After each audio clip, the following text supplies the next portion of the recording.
I'm Tamika D Mallory. And it's your boy Mysonne, the General. We are your host of TMI. Tamika and Mysonne's information, truth, motivation, and inspiration. New name, new energy, but same old us. What's going on, Mysonne Lennon? I'm black, blessed, and highly favored, Tamika D Mallory. How are you? Oh, as well. I see you got your free AT shirt. Yes, free AT. My brother AT, our brother AT Mitchell, man, is trying to get his conviction expunged, and he started this whole campaign called Free AT, No More Bars. So I'm definitely representing for him.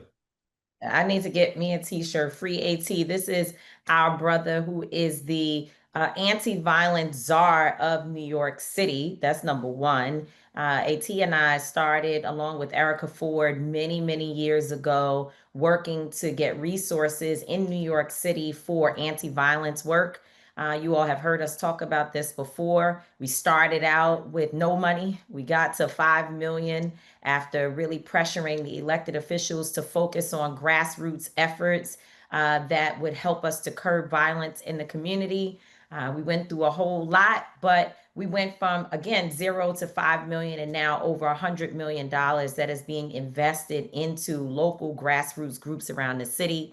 And the data is very clear that where these programs exist, people are absolutely bringing the number of violent incidents down, giving our youth more opportunities, and just also providing holistic approaches to dealing with violence that does not lean on police encounters and police intervention. There's still, of course, issues with in terms of policing in these communities. I can't say that it solved the problem, but we know that based upon the data, we know that there has been some significant change. And our brother AT is one of the leaders of that movement.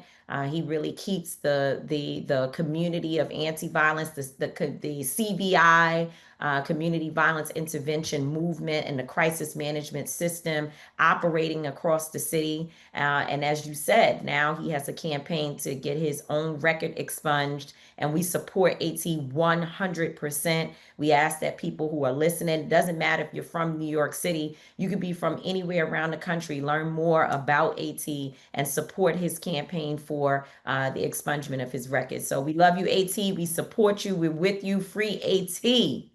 Free AT, because if you have free AT, then next comes me. I like that campaign. That's I like right. That campaign. So the State of the People Power Tour has really been an incredible labor of love. I tell you, while we have definitely been engaged, we haven't worked nearly as hard as some of the people who have been 24 hours. I have to give a shout out to our own Victoria Pinnell, who has been. Shout out Vicky P.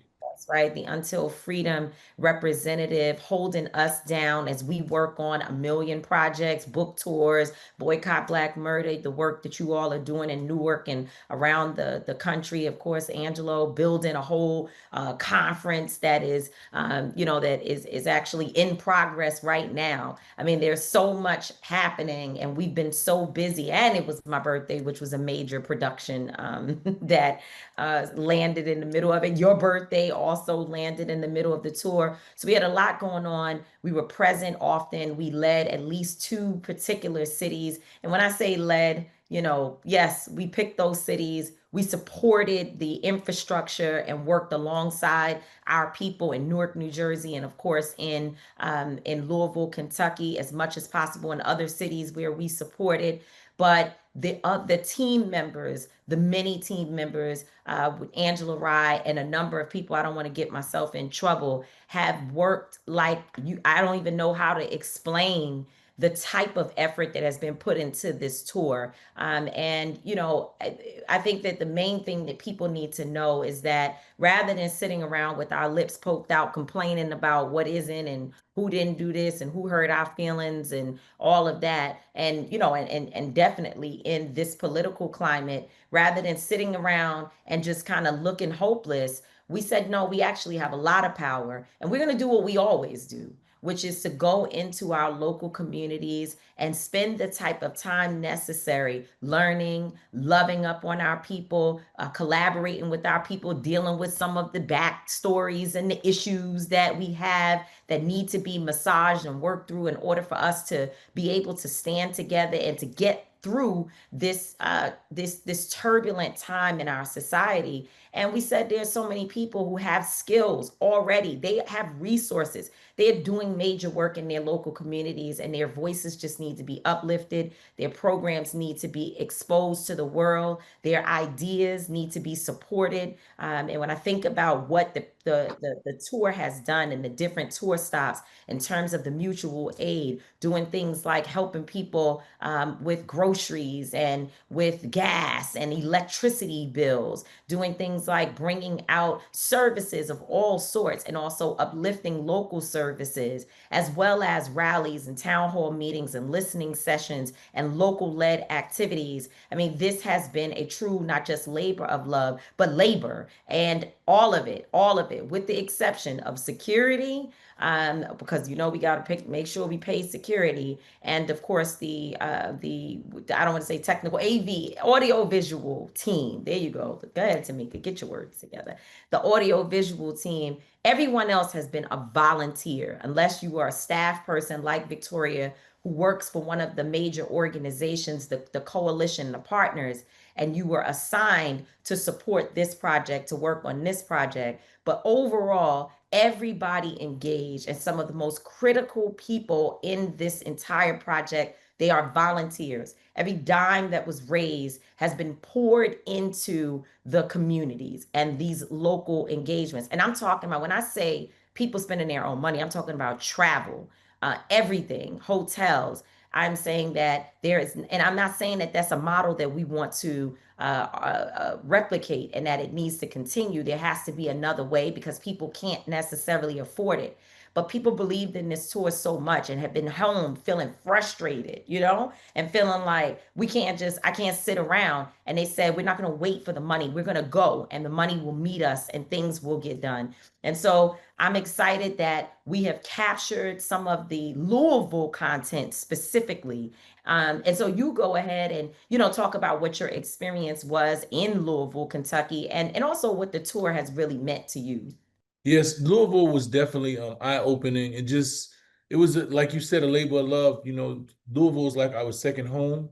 We hadn't been there in a while, but when you see those familiar faces, and we go down and we're in those familiar places, Tamika Palmer with the Couture Haran, who will be coming up next. When we talking about all of the government officials and just the Breeway family, and we opened up with our party in which we met with the people and we danced and we talked, and just feeling that camaraderie and that love, based on what happened with Breonna Taylor. We've built a family in Louisville, Kentucky. And that's why we were very adamant, even like you said, they didn't give pushback. We were very adamant that we wanted to make sure that that was one of the tour stops, and that we galvanized the energy and brought some resources back to Louisville. And they're always very appreciative, and just watching the growth from the people in Louisville, just understanding how, we seen people grow from regular protesters to being elected officials. We watched Nicole Hayden, who was one of the on the ground people, just build her own organization and just watch her become this leader. And it's always beautiful to see that.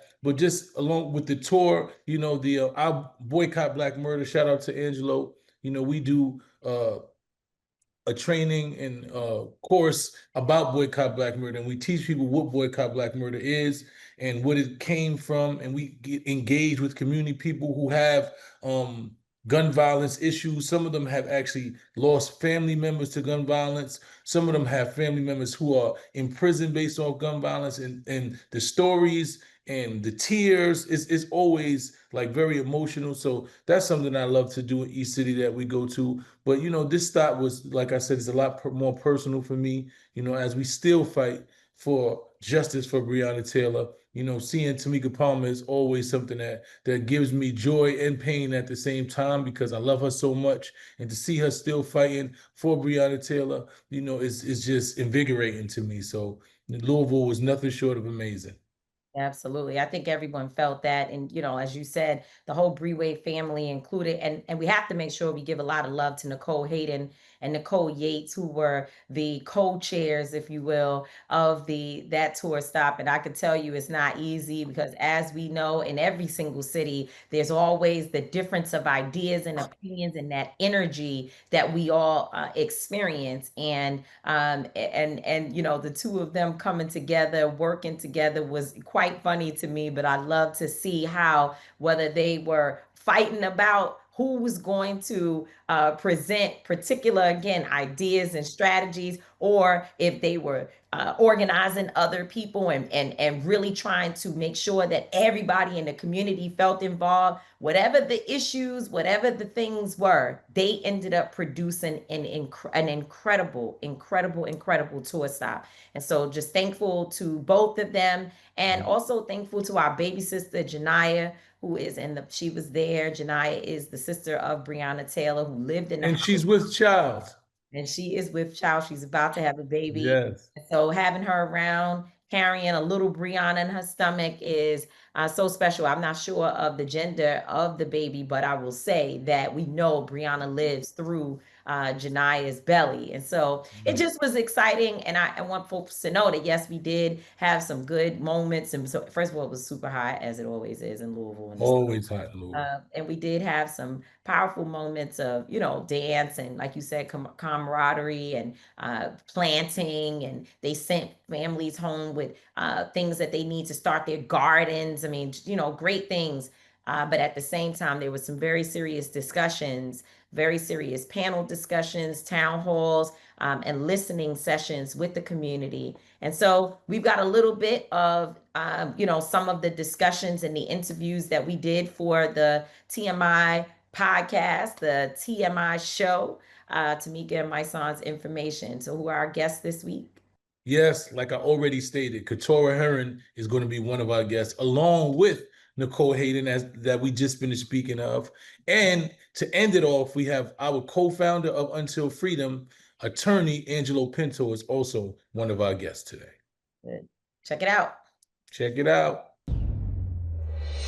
The TMI podcast, the TMI show with my brother Mysonne, who is not here because he's actually in a workshop here in Louisville, leading a workshop on gun violence prevention, that we are live and we're talking directly with people who have many layers and levels of solutions and brilliance and strategy for our community. And there's two super bad individuals who are here in front of us. I want to read their bios so that I give you the proper acknowledgement, but then I want to talk about why the two of you are so important to us on this show. So Nicole Hayden, who was one of the city leads here in Louisville to make this incredible 2 days of focus on our people and our community happen. Nicole Hayden is a Louisville-based community strategist and founder of the Friends of Nicole Network, which Until Freedom has had the privilege of supporting and collaborating with for the last 5 years. And also, at the Friends of Nicole Network, she leads initiatives that empower young women of color through mentorship and advocacy. In the wake of Breonna Taylor's killing, she served as a community liaison for Until Freedom, that's true, helping organize protests and connect national activists to local grassroots efforts. And then my dear sister, Senator Katora Heron. Now, before I even say anything else, let me just say that she was not Senator Katora Heron when we first met her. She was an organizer for ACLU Louisville, and this is not even her first elected position. So from an organizer when we first got here to now 2 times elected, maybe 3 times elected, I don't know how many, you'll tell us that part, but elected to different levels, moving on up the scale on her way to national leadership for sure in government. Senator Heron represents Kentucky's 35th Senate District and has dedicated her life to advocacy and reform. In 2020, she worked with community and elected leaders to pass Breonna's law at the local and state level, which would outlaw no-knock warrants in the state of Kentucky.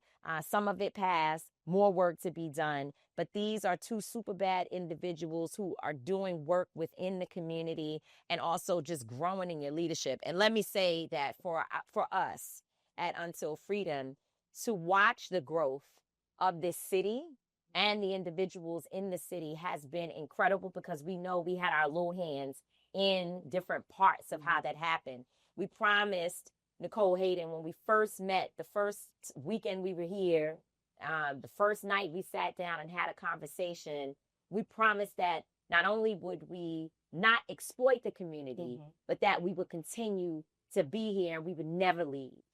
That's a commitment that I've made to every single family and community that I've been in since I started over 20 years ago, because I was told by my mentors that the most important thing you can do is not the work when everybody is there, but it's the work when nobody is there, right? And we have continued at Until Freedom to come back here and to work with the two of you. So I'm so excited to have both of you sitting here. Today, our show, when we talk about the 100 years, when we talk about the 100 days of Trump's presidency, we have been trying to pair boots on the ground with legislators and media representatives and strategists, so that we have a feeling of what comes out. What people get to see is that those two things have to work together. Yeah.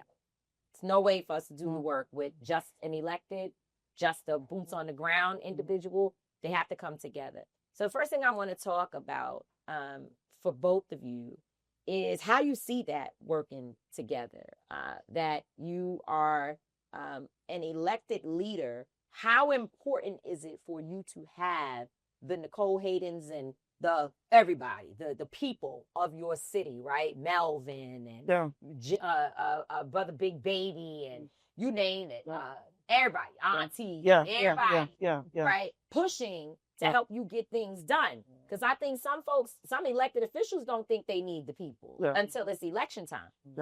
And then the people boots on the ground don't always see the need for elected officials. So I want you all to talk about that dynamic and how important it is. I mean, first, thanks for having us on and always coming back and showing love as you promised. And coming from an organizer to now elected, I'm actually was talking to Angelo, and I need to write these things down to come back and teach the community. Because what I realized is that the work that we were able to do in 2020, it was organizing strategy and then a legislative strategy. And I think oftentimes where we fault is that either legislators just want to do it their way or the community just wants to do it their way. And until both of those things is working together, then you're not going to get policy passed. That was how we were able to get Breonna's law passed as quickly as we did, obviously in the moment. But there was a community organizing strategy. And then the legislators, the electeds, had to be working behind the scenes of figuring out what that is, because the dynamics are different. And community may not be able to always move that elected, but there's other people in this other body, whether it's lobbyists, whether it's other business leaders, that can move some of those people. And so there has to be the legislative strategy and the community organizing strategy. And I think that that's one of the things that I've been trying to wrap my head around for so long is how do I display and show that? We've got a lot of great people in the city of Louisville, but I do think that one of the downfalls that we have is we have not done a great job of us all coming together and making this thing work together. Where have you seen it work, that strategy of all, time that you've been either an organizer and or an elected? Where have you seen the power of the people and the legislative process come together? I mean, honestly, Breonna's law, when we look at that during 2020, when we went to get a Breonna's law passed, when you called the city of Louisville, the voicemail said, press 1 for Breonna Taylor, related issues, 2 for everything else. Wow. And what we were able to do, and what people don't know, is that the first piece of policy that we gave the Metro Council, it wasn't a complete full ban. And what we actually was fighting against was language that we first originally gave them. Right? And so we made the call and said we wanted.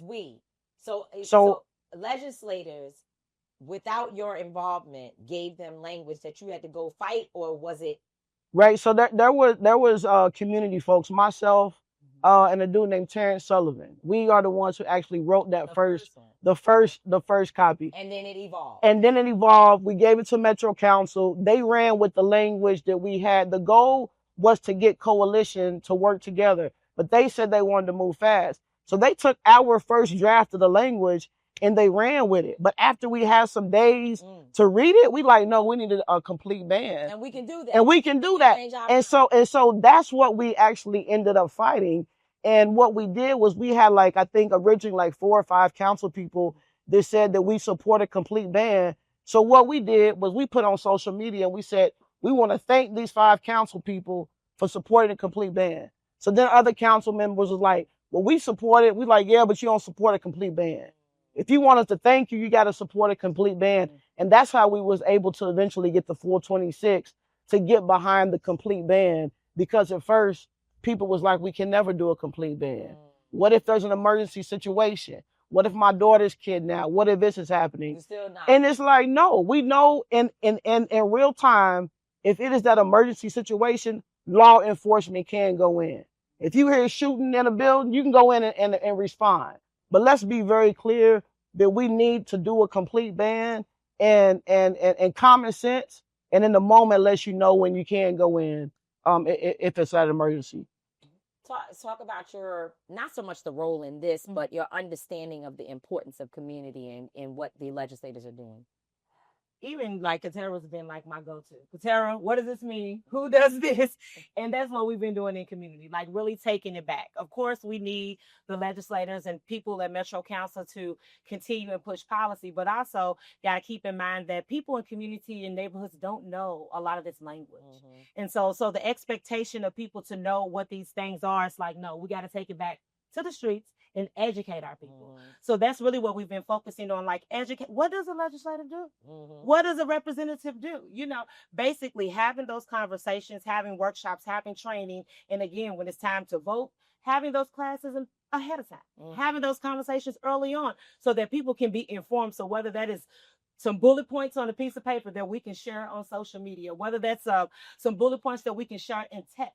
But a lot of people, believe it or not, just don't know what that is. And so we've just been taking our time post 2020 is to really educate community and going inside of neighborhoods, inside of schools, and educating our youth, making sure, letting them know when they hit 17 that they can pre-register to vote. So we've been doing a lot of community engagement that way, like educating the community on like what can they do before it's time to vote, but also who's on the ballot beforehand and knowing what those roles really mean. Yeah, you know, not every legislator gives people access to be able to call them and ask questions. Is that the community organizer side of you, or do you just think all politicians ought to have their cell phone numbers floating around the whole community? I mean, I've worked with youth my whole life, so I've had the same number since I was like 18. And the reason why I've kept my same numbers because sometimes I have young people call me who I worked with 10 or 15 years ago. And so I just have never gotten a different number. I mean, honestly, sometimes it's a gift and a curse. Do people have too much access? Do people not? But I am of the community and for the community, and I want people to know that they can reach out to me. But I also have had to set some boundaries and get people to know and understand just because you have access to me doesn't mean you get to abuse it. And I also have to teach people, what my position is and what I'm able to do. But I believe given access, it's important. But it is a tight line because we have to also take care of ourselves in order for us to continue to do the work. How important is that you can pick up the phone, Nicole, and say, hey, I'm getting ready to go to a meeting and I don't know myself, right? Like that's another problem that I think some of us, and I don't have this issue. I thank God that he delivered me from knowing everything. I don't know. Yeah. It's okay. You can look at me like I'm dumb and I'll raise my hand in a room full of people and say, I don't understand the words that you're saying, straight up. Like, I don't know that word. And I'm not trying to act like, how important has that been for you to be able to call Katora or Shamika or whomever and say, help me understand this so I could go relay it, especially to our young people who need to know. It's very important. Like Sarah said, she was one of us before she became in office. So she's been boots on the ground. So just having those connections, even Shamika, Parish Wright, like we were all boots on the ground together. And I knew that once they leveled up, they were going to be important to me to be able to communicate to the community. And to me, it's like, you got to have that. You got to have that connection. You got to know who's doing what, and even stepping outside of the norm to pick up the phone. I see her in moving around in traffic. Be like, hey, can you see what this means? But she's always encouraging. You got this. You can do this. And even who's next in line? Even if it's not you, Nicole, who's next in line? Who do we need to get prepared? And I was like, okay, this young person, let's get them connected with you. Let's get them in conversation. It may not be this year. It might be 3 years down the line, but we need to get them in communication and conversation to know what's next. Yeah. But I was gonna say, one of the things that you said, I tell people that as well. I don't know everything. My background is juvenile justice. That's what I know front to back. You can't tell me nothing about it. But there's other things about housing that I need, information about, or about codes and regs. I don't know that language, and so it is important. And I actually lean on some of the folks who know more than me and prepare me for meetings. So one of my homegirls gave me the whole thing for a meeting that I just had. And the person I was meeting with was like, that's an excellent idea, and ran with it. And it wasn't me, but it was somebody from the community who is an expert. And so my role as well is to take their expertise in the meeting, right? It doesn't. Will you include that person with you on the journey to getting this? Yes, they don't want to be, because it's political. But if they did, they would definitely be there. But they know that it's best for me to have the seat. But they're giving me the information. And so after the meeting, I'm like, yo, they bit. They writing it down, and I need to get them a document in the next 2 days.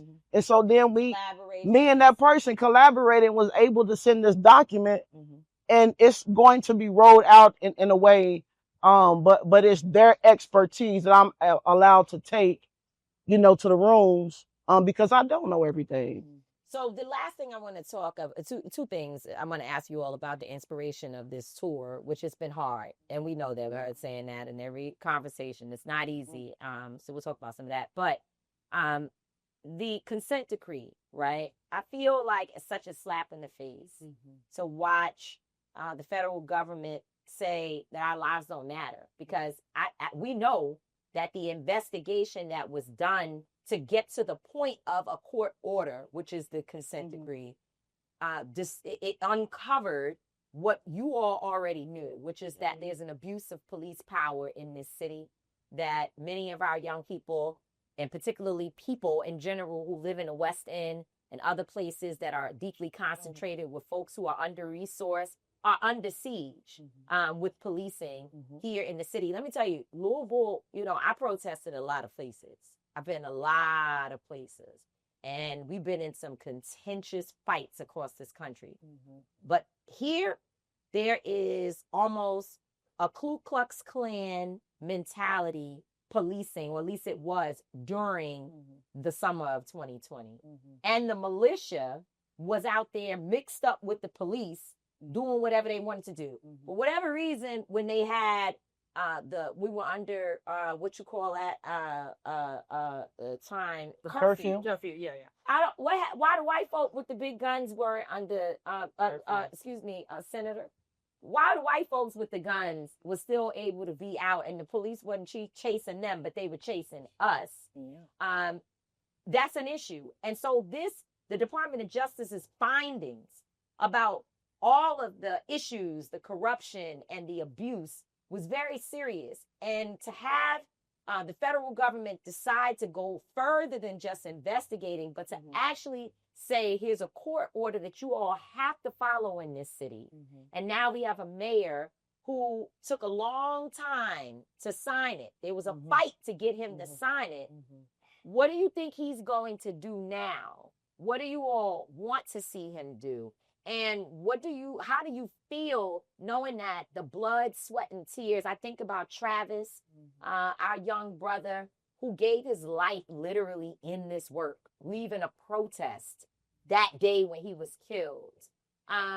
What does it feel like to watch our rights and the work that has been done just roll back? We can start with you, Nicole, and then can you talk about, as an elected official in this state, what work has to be done to make sure that the consent decree is abided by, even without the federal government's input? For me, my role is just to continue to keep the community inspired. You know what I'm saying? Through everything that's going on, you know, especially with the consent decree, there are people that have been on the ground organizing, trying to submit a resolution, I think as of tomorrow. And it's basically to encourage them. That's really been my role. You know, it hurts. You know what I'm saying? To say it doesn't hurt, it hurts, you know. But again, you know, not to be consumed with all of it, is to keep them encouraged, as for me has been my role, and allow them to, you know, continue to feed me with information so that I can give it away to the community. So as they've been organizing on the ground with it, with officials, with themselves, taking that resolution that they're going to be presenting tomorrow and being able to tell the community about what that is. Like today, we have a workshop that talks about the consent decree. A lot of people don't know exactly what that is, that language. So just having those workshops and those conversations for community has really been my role in this. You know, it's very hurtful. And I think that during a time like this, it's a time for individual self-reflection and collective self-reflection. And that's what I've tried to do, you know, since we heard.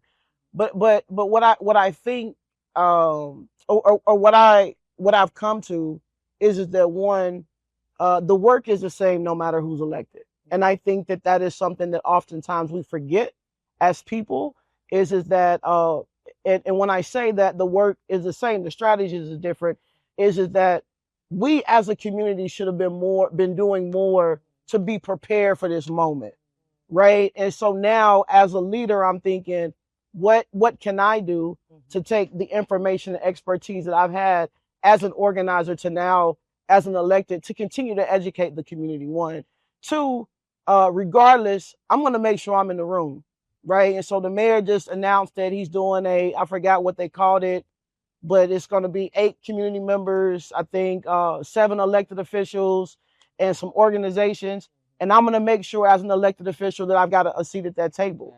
And it's hard because the community is like, hell no, this is not what we want. So we have to.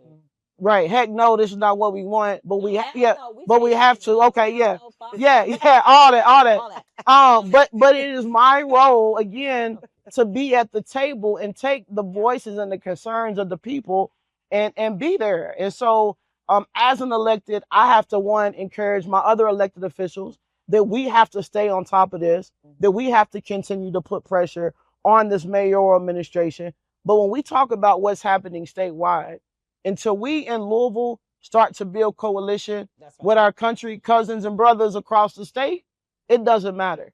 You know, there's 100 House members in Kentucky, and there's 20 who are Democrat, and there's 80 who's Republican. And in the Senate, there's 38 members. We just had one member switch from Democrat to Republican. So there's 6 of us in the Senate, right? And so when we talk about building power, there's police issues with the white rural folks. There's police issues in Lexington and Richmond and Paducah and all these places. And unless we come together around these issues, we're not going to get anything statewide as far as policy goes.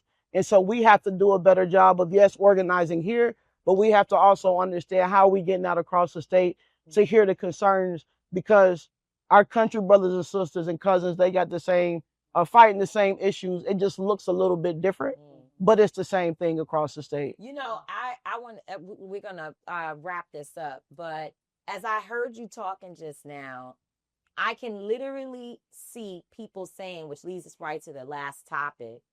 I can literally see people saying, oh, Keturah got the big head now. She talking about state stuff. Now she want to talk about going to these other communities.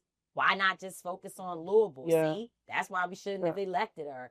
She got the big head, you know, and I can hear it. Yeah. I know how it goes because you have now that you've been in elected office, you see the full playing field. Yeah. And sometimes when people only live in their not, I won't say small, but limited square footage, Yeah. they don't understand how the bigger pie. And when you start pulling on them to move this way and to stretch that way, it becomes problematic because the vision is too big. Yeah. So do you feel like that is happening to you a little bit? And how are you going to combat it? How are you going to bring people along with you to help to educate them on the process so they know that when you're not in Louisville, that it doesn't mean you're not on the job? Yeah. I mean, absolutely, I feel it. But what for some people don't know, I'm not from Louisville. I'm born and raised in Richmond, Kentucky. The county that I grew up in, Madison County, is the first county that starts Appalachia. So I'm country. And I was just home 2 weeks ago. We had a fish fried and barbecue. And so, like, I know and I have people. I was, my cousins have been harassed by the police in these places. And so I just know that that's what we need to do. The other thing is we got the Black church that is all over. You got the Baptist conventions. I'm AME. The AME still get together statewide. And so there are people. Yeah. And if we really want to be liberated, I mean, that's just what it is. And the people who don't want to be liberated, they're not going to come along with it. And I'm okay with that. And so for me, it is that I have to do my job and do what God has called me to do. Like, trust me. There's days I wake up and I say, God, why is this my assignment? Because sometimes it would be easier not to be elected. I would be able to go and make more money. I'm broke as hell right now. You know what I'm saying? It would be easier not to have all eyes on me. Yeah. It would be easier not to have eyes on me. And so, and we have transferable skills. Yeah. Take these skills and do anything. To be in community, which is a sacrifice. And we appreciate you for making the sacrifice.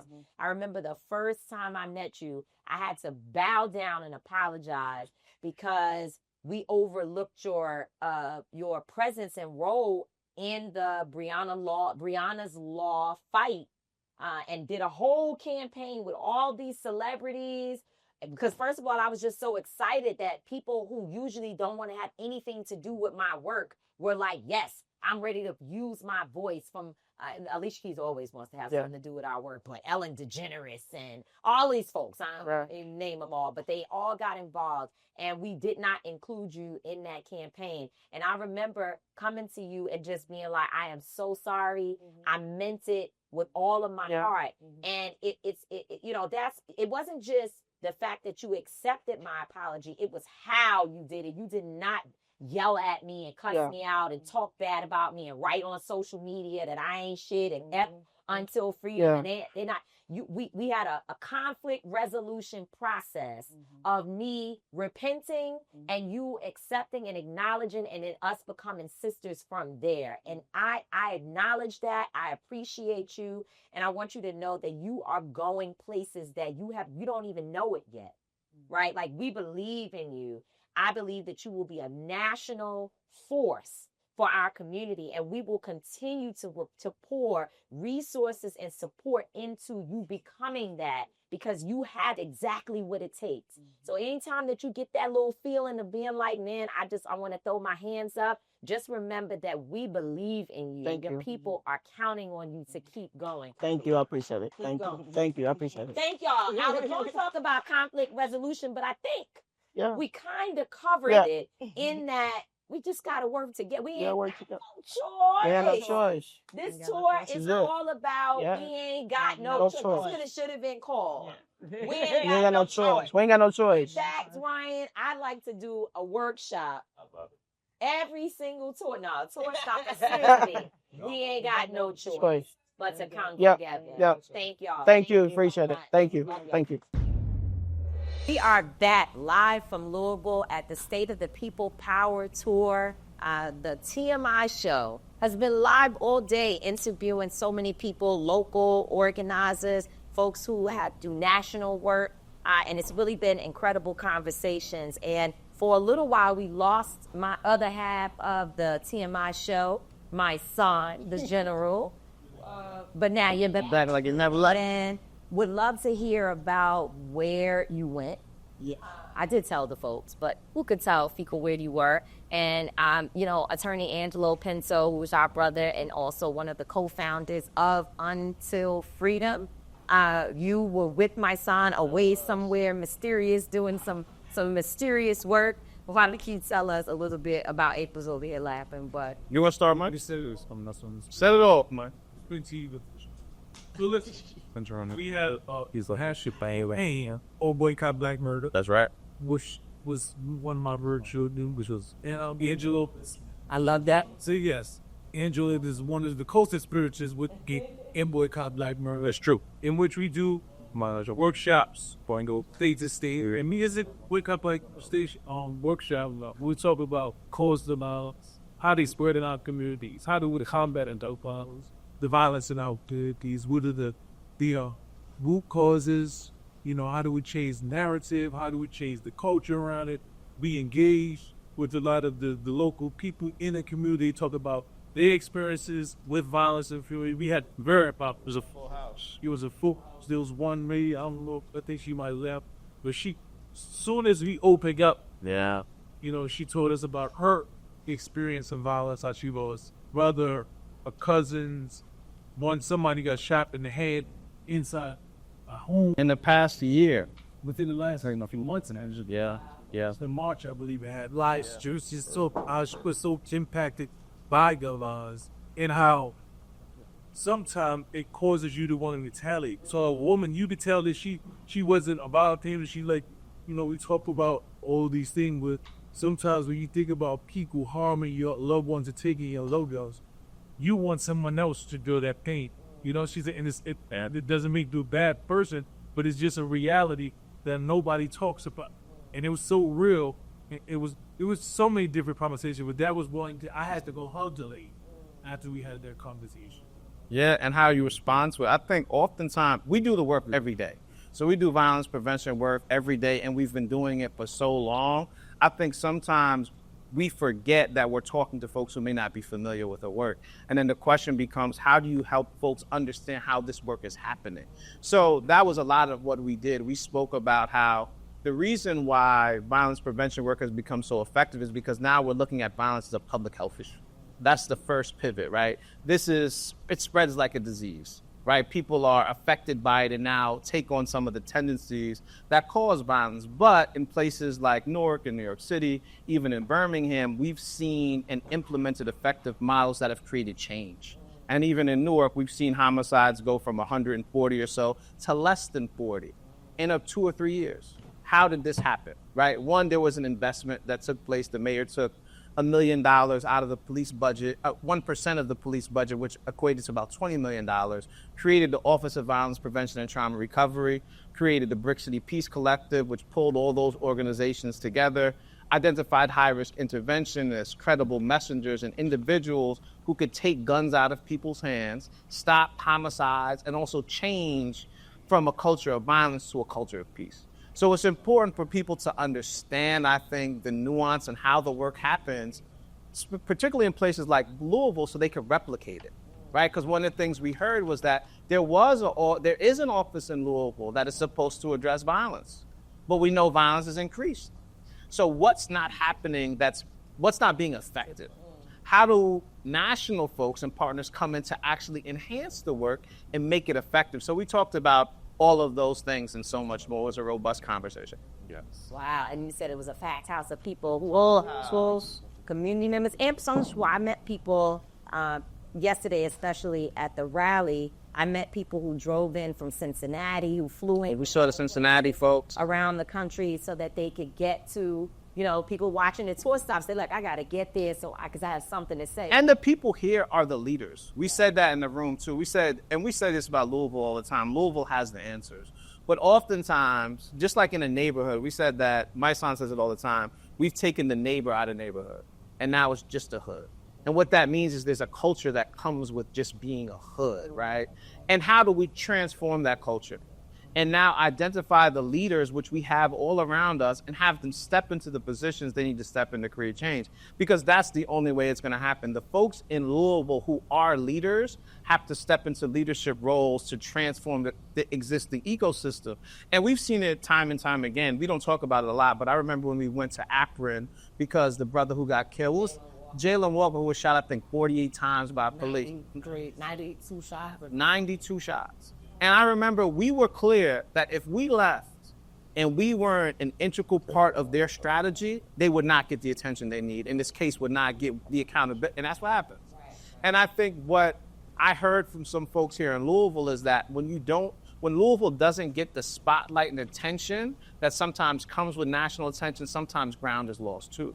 So the question becomes, how does Louisville get to grow and be Louisville, and how do we bring attention to Louisville that's necessary? And I think we happen to come here in a moment where that can happen around this consent decree piece again, where Louisville has the spotlight on it, but the question becomes, what do you do with the spotlight? How do you use it to elevate Louisville and create real changes here? Because the mayors, this is a different kind of mayor. Right. We were here where we were placing pressure on the mayor. He wasn't the best, but we knew we could move him. Right. And now it's a different set of circumstances. And the question becomes, how important, and can you shift this existing mayor? And if not, who does the next person coming behind him need to be? And how does the community dictate that? Well, talking about Spotlight, you have your own show. Why don't you tell folks I do. how they think, how they can watch you and follow you and see the content that you're producing? So I have a show called Let It Rip. It comes on CUNY TV. Say that again. Okay. Start all over again and say, let it rip. Yes. Yeah. I'll try. I have a show called Let It Rip. It comes on CUNY TV and PBS. And the show really focuses on the political sphere. We try to bring a progressive, or what we like to say, a left-leaning perspective into the media conversation. Because as y'all know, oftentimes, and this was helpful for Trump's administration, a lot of the media is now right-leaning, a tremendous amount, and they've been able to shape public perception. And I was asked to do the show because the producer said we need, in this particular moment, new conversations around progressive and left ideas. How do we popularize these ideas and get them to the folks? So please, watch Let It Rip. It's a good show. Let it rip. It's a good show. So I just want to end this episode. Angelo does amazing work. Outside of Let It Rip, he is also a teacher. I do. A professor. That's true. Where are you a professor at? So I was the inaugural activist in residence at Yale University.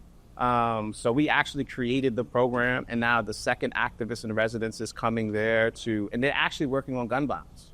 So they focus specifically on gun violence. I'm an adjunct at Seton Hall, and I teach a community practitioner class at Kane University in New Jersey. So I teach a lot. We have a lot of work done. We talk about this diversion work. We talk about when we talk about this violence intervention work, we talk about what is going to be necessary. So it's going to take real leadership. It's going to take credible messaging. That's the main thing that we spoke about in our meeting. It was young people. We talking about how those individuals who smart in the lives. We talk about emotional intelligence. That's one of the things we're really speaking about. In one talks about we talked about those things. We did. How violence was speed, or it's centered around a lot of Jane's issues with women. Women's rights to be focuses not Jesus. Don't call me late, because what's happening in so those are big conversations. So it was a very good conversation, and I just want to say, Anytime. Always, we're going to do this workshop around the country. It's really a lot of people have. And one of the big pieces we mentioned is that community control. We said what we've seen shift around communities that have less violence is that communities have taken control over how they address safety. That's right. Right? It's not just that, we don't want the police to do what they do, but we know the community has a particular skill set that oftentimes is not funded and not utilized. And when we come in and do the work, we allow that to flourish. Thank you. Appreciate you. Anytime. I love y'all too. Angelo Finto, co-founder of Until Freedom. So thank you so much, everybody who has tuned in. If you have not watched all of the interviews that we were able to capture during the Louisville stop of the State of the People Power Tour, please go to our YouTube page, which is at TMI Show PC on YouTube. You can watch all of the videos. In fact, you can watch many of the episodes of the TMI Show, but you can find all of the interviews of what took place on this tour. I know folks are saying, what's the point? What's the objectives? What are you guys doing? You can find that information out. And, you know, as far as these particular interviews, we've had some very powerful people. You heard from Pastor Mike McBride. You heard from Tef Poe. You heard from attorney Lanita Baker. You heard from, of course, attorney Angela Rye. You also heard from Dewana Thompson, one of the baddest organizers in America. You also heard from Karen Finney, who is a political commentator and has been one of the key organizers on this tour as well. And today you heard from our dear sisters, Nicole Hayden and Katora Heron. So we have it's action packed. And if you haven't listened in, please make sure you go download all the episodes, whether you are listening or watching on YouTube. That's right. We're going to tell you that we love you because we do love you. And this has been an amazing tour. Like, make sure you follow State of the PPL on Instagram so you can get all the updates. Because although this tour is over, it's still going to be a lot of more things to come. So make sure you stay following us. And once again, we love you. Follow us on all social media platforms. Like she said, follow TMI Show PC on YouTube. And you can follow us on Instagram at TMI_show. Listen, I love you. Tamika loves you. I'm not going to always be right. She's not going to always be wrong, but we'll both always, and I mean always, be authentic. Peace. That's how